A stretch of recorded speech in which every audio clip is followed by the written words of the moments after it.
How to fix YouTube video automatic pause problem. If you are facing this kind of problem where on your YouTube videos get paused automatically, then here's how to fix it. Firstly, check for updates that may be available for the YouTube app. Open App Store or Play Store on your device and search for the YouTube application.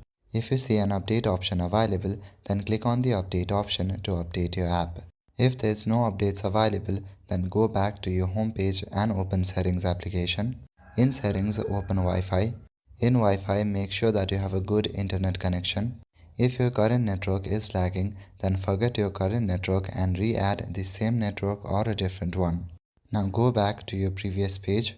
On your previous page, scroll down and tap on the option General. In General, go to the option iPhone Storage. Inside iPhone Storage, search for the YouTube app.